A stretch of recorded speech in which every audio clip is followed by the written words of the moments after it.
બપોર વૈસે અમારો દીકરો ગયો તો ફાટકવા, પછી મારી તન્વી એને બોલાવા ગઈ.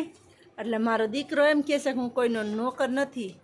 એટલે પછી અહીંયા મને જોઈ ગયો એટલે એમ મારો કલેજો એમ કહે છે. હું તો બેનને કહેતો હતો, વાહ કલેજા વાહ, મારો કલેજો મારી સામે બોલતું બરાબર.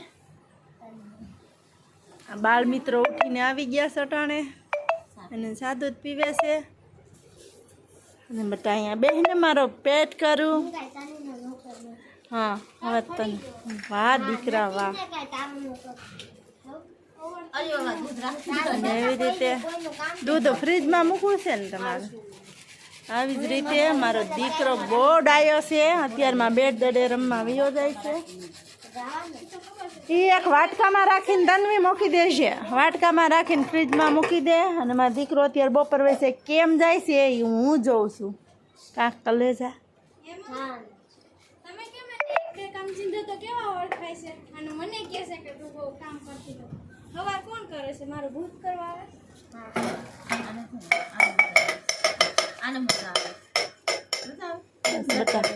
રાખી દે ને મારો દીકો કરું.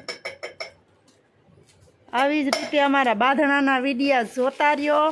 અને અમારા સાત્વિકભાઈને લાઈક કરો, કોમેન્ટ કરો.